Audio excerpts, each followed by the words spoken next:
अब पाकिस्तान की बदतरीन सूरत हो चुकी है। ग्लोबल पीस इंडेक्स 2026 की रिपोर्ट के मुताबिक पाकिस्तान 163 में से 152 नंबर पे आ गया है। 14 ऐसे ममालिक हैं जिनके सामने रेड डॉट लगाया गया है कि ये खतरा है इन ममालिक में, यहां अमनो अमान नहीं है। तो कौन आएगा तिजारत करने के लिए, कौन आएगा सरमायाकारी करने के लिए? वो जो 14 ममालिक डाले गए हैं ना, उनमें ज्यादातर ममालिक वो हैं जहां पे जंग चल रही है। यमन है, शाम है, रूस है, यूक्रेन है, सूडान है, अफगानिस्तान है, सोमालिया है, म्यांमार है। इराक की सूरत हाल पाकिस्तान से बेहतर बताई गई है इस इंडेक्स में। इंडिया तो पाकिस्तान से बहुत बेहतर है। तो दुनिया में आप अमन के लिए कोशिश कर रहे हैं, पाकिस्तान में आपने अमन का जनाजा निकाल दिया।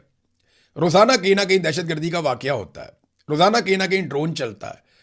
तो ये जो ड्रोन के खिलाफ एक पाकिस्तान तहरीक इंसाफ या इमरान खान साहब का एक स्टांस था जो बड़ा क्लियर था, वो किधर गया? और उस पर किसी किस्म का कोई अमल दरामद क्यों नहीं हो रहा? कोई एक एफआईआर भी आप बताएं कहीं पे दर्ज हुई हो ड्रोन हमले के खिलाफ? कुछ भी नहीं किया जा रहा। अगर आप गौर करें ना नाज़रीन, तो ये एक तो पीस इंडेक्स आ गया ना अभी, इससे पहले पासपोर्ट रैंकिंग भी आई थी पाकिस्तान की, उस पर भी आलमी रिपोर्टें थी। पाकिस्तान बदतरीन पासपोर्ट रैंकिंग के अंदर चला गया। फिर उसके अलावा जो है वो कर्जों का बोझ पाकिस्तान के ऊपर किस कदर बढ़ गया। यानी दुनिया में हम सहूलतकारियां कर रहे हैं मुज़ाकरात के लिए, और पाकिस्तान के अंदर हमने इतनी बदअमनी फैलाई हुई है कि कश्मीर से लेकर गिलगित बल्तिस्तान तक और नीचे आप चले जाएं कराची तक, कहीं पे भी मुकम्मल तौर पे अमनो अमान नहीं है। और पंजाब में सीसीडी ने एक अजीब हरबोंग मचाया हुआ है। वो बंदे मारते जा रहे हैं मावराए अदालत, इस बात से बेखबर कि यह तरीकाकार कभी भी अमन नहीं लेकर आता। ये तरीकाकार मजीद बदअमनी को पैदा करता है। आपको अदालतों को और प्रोसिक्यूशन के सिस्टम को और इन्वेस्टिगेशन के सारे टूल्स को मुतहर्रिक करना पड़ेगा, फिर आप अमनो अमान ला सकते हैं, जैसे पूरी दुनिया लेकर आई है। नाज़रीन, इस वक्त जो कश्मीर में सूरत हाल है वो सियासी जमातों की गले की हड्डी बनती जा रही है। अगर वहां पे इलेक्शन मौखर नहीं होते तो मुसीबत पड़ जाएगी पीएमएलएन को और पीपल्स पार्टी को। और अब पीएमएलएन के लोग और पीपल्स पार्टी के लोग मुकरना शुरू हो गए हैं। वो जो पीपल्स पार्टी का वजीर आजम है, उसने कोई सबूत नहीं देखा, कोई चीज नहीं देखी। वो अपने मुंह से कहता है, फैसल राठौर, कि मुझे तो पता ही नहीं, मैंने तो सबूत देखे ही नहीं। वो जिन्होंने पाबंदी लगवाई उन्होंने देखे होंगे। भैया आप वजीर आजम हैं, आपकी रिस्पॉन्सिबिलिटी है, आप उनसे ब्रीफिंग मांगते, आप ब्रिगेडियर को कहते ले आओ अपने सारे सबूत, और लाकर सामने लगाते, अपने साथ अपनी काबीना को बिठाते, बैठकर फिर आप लोग ये फैसला करते कि आया इस जमात के ऊपर पाबंदी लगनी चाहिए या नहीं लगनी चाहिए। उन सबूतों को आप वेरीफाई करते। आप उनसे पूछ सकते थे, ज्वाइंट अवामी एक्शन कमेटी के लोगों से, वो आपके साथ राब्ते में। लेकिन अर्दलियों वाला काम किया, जो उन्हें कह दिया गया इन्होंने नोटिफाई कर दिया। अब बिलावल जो है वो इससे पीछे हटना चाहता है। पीएमएलएन ने कहा जी हमसे तो मुशावरत ही नहीं हुई, ना हम कलदम करने में है, ना हम पर्चे काटने में है, ना हम ऑपरेशन करने में है। और बिलावल जो है, उनका स्टेटमेंट मैं आपको बता देता हूं, एक जुमला आपको बताऊंगा तो आपको आइडिया हो जाएगा। बिलावल ने कहा कि तमाम मामलात का हल जमहूरी, आईनी और पुरअमन जराए से निकाला जाए। अब इन्हें जमहूरियत भी याद आ रही है, आइन भी याद आ रहा है, पुरअमन भी याद आ रहा है। हालांकि इन्होंने ही, बिलावल की हुकूमत ने ही कलदम करार दिया, बिलावल की हुकूमत ने ही सरों के ऊपर इनाम रखा, और बिलावल की हुकूमत ने ही ये सारे नोटिफिकेशन जारी किए, और बिलावल की हुकूमत ने ही क्रैकडाउन भी करवाया और सिक्योरिटी फोर्सेस को आज़ाद कश्मीर में बुलवाया भी। ये सारा बिलावल की हुकूमत ने किया।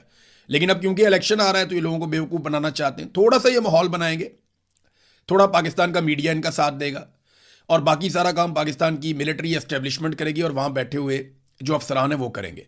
और वो पीपल्स पार्टी और पीएमएलएन को एक मरतबा फिर आज़ाद कश्मीर में हुकूमत बनाकर देंगे अवाम की मर्जी के खिलाफ। अब मामला ये है कि अगर आज़ाद कश्मीर के अवाम यहां पे ये लड़ाई हार जाते हैं या पीछे हट जाते हैं, तो उसका नतीजा ये निकलेगा कि ये सारी पॉलिटिकल पार्टीज चढ़ जाएंगी और ये कहेंगे जी बिल्कुल हम इसमें शामिल थे। लेकिन अगर अवाम डट गए, जिस तरह वो अभी तक डटे हुए हैं, तो फिर इन पॉलिटिकल पार्टीज को पीछे हटना पड़ेगा, क्योंकि अवाम से ही वोट मांगना है, अवाम के बीच में ही जाना है। तो ये सियासतदान ऐसा रिस्क ले नहीं सकते। और जो कश्मीर के डायनामिक्स हैं वो मुख्तलिफ हैं। सूरत हाल जो कश्मीर में है वो मुख्तलिफ है बाकी पाकिस्तान से भी और गिलगित बल्तिस्तान से भी। ये हम सब जानते हैं और हमने इसको विटनेस भी किया है। नाज़रीन, सोहराब बरकत साहब के हवाले से एक बड़ी अच्छी खबर है। बड़े अच्छे जर्नलिस्ट हैं और बड़ा अच्छा उनका करियर है, और वो बात करते हैं जो एक आम आदमी की बात है। तो उन्हें उठा लिया गया था, उन पर मुकदमा दर्ज किया गया था, इसलिए कि आज़ाद कश्मीर के मामलात को वो रिपोर्ट अच्छा करते हैं, रावला कोर्ट से उनका ताल्लुक है। तो उन्हें जनाब उठा लिया गया था। अब उनकी जमानत हो गई है अदालत से 50,000 रुपए के मुचलकों के एवज।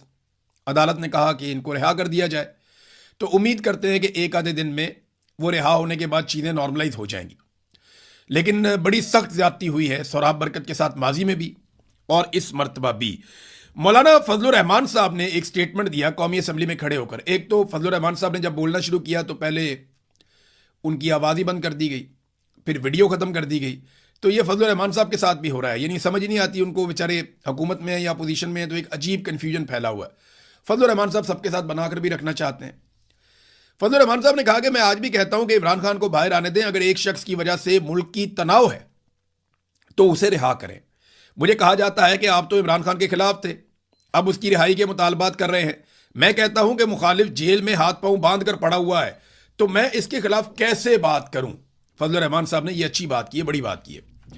फिर उन्होंने कहा वजीर आजम ने मिसाक जमहूरियत की बात की है तो आए बढ़ें, आप इन कैमरा इजलास बुलाएं। अगर आपको खदशा है कि पीटीआई वाले हंगामा करेंगे, मैं पीटीआई वालों की जमानत देता हूं, वो कुछ नहीं करेंगे। मौलाना फजलुर रहमान ने कौमी असम्बली में यह दावा भी किया कि पीटीआई वालों की जमानत मैं देता हूं, आप इन कैमरा इजलास बुलाएं और बैठे कोई मसले का हल निकालें। अपोजिशन की तकरीरें ब्लैकआउट की जा रही हैं, भी उन्होंने शिकवा किया।